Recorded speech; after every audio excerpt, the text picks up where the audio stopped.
Ravenshire was old. Ancient oaks lined the road, their branches gnarled like skeletal fingers. Fog clung to the town, a cold, damp blanket.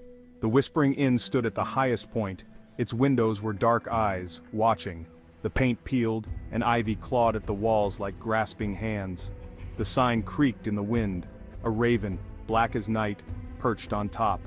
Its eyes glinted, full of malice. This place held secrets, whispered the wind through the trees.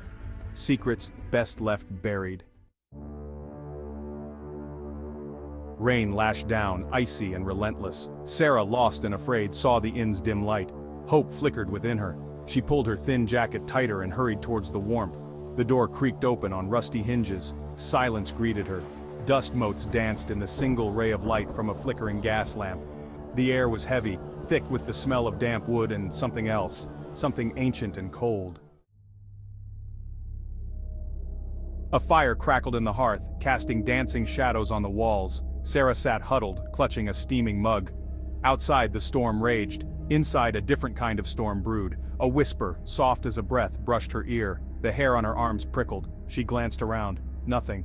Just shadows and the howling wind. But she couldn't shake the feeling of being watched, of being judged.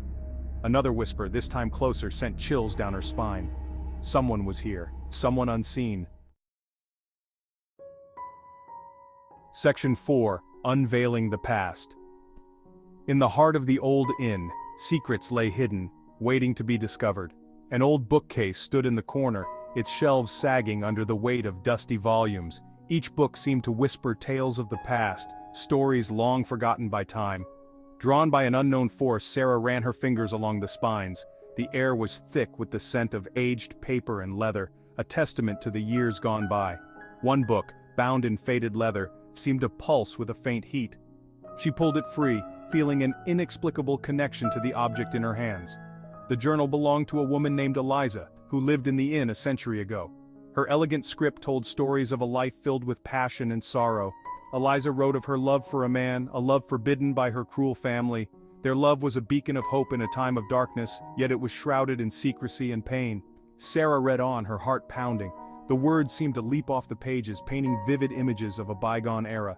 Each page revealed a new layer of the inn's dark history, a tapestry woven with love, betrayal, and murder. The more she read, the deeper she was drawn into the haunting legacy of the inn, feeling as if she was living Eliza's life herself. Section 5. The Hidden Diary.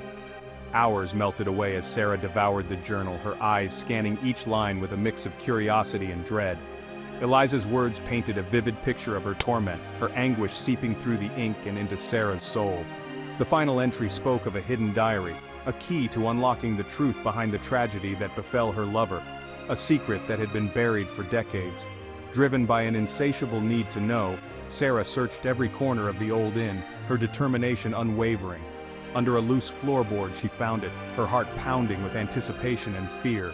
A small, leather-bound diary, its pages thin and brittle, as if they might crumble at the slightest touch. Eliza's name was inscribed on the cover, the letters elegant and flowing, a stark contrast to the turmoil within. As Sarah opened the diary, a cold wind swept through the room, extinguishing the fire and plunging her into darkness, leaving her alone with the secrets of the past. Section 6. A Name in the Shadows. Terror gripped Sarah's heart, a cold, unrelenting fear that seemed to seep into her very bones. She fumbled for a match, her fingers shaking uncontrollably, as if the very air around her was charged with an unseen menace. As light flickered back to life, she saw her own breath misting in the freezing air, each exhale a ghostly reminder of the cold that surrounded her. And then she heard it, a sound that made her blood run cold. A voice, cold and ethereal, echoing through the empty inn. "Sarah," it called, the sound reverberating off the walls, filling the space with an eerie presence. The whisper seemed to slither around her, wrapping her in an icy embrace, as if the darkness itself had come alive. It was Eliza's voice, filled with an eternity of sorrow and longing, a voice that seemed to carry the weight of countless lost years. But why did she say Sarah's name? The question echoed in her mind, a puzzle she couldn't piece together. Why did it feel like a warning, a chilling premonition that something terrible was about to happen? As fear threatened to consume her, Sarah knew one thing with terrifying certainty. She was no longer alone in the Whispering Inn. The shadows seemed to close in, and she could feel the weight of unseen eyes watching her every move.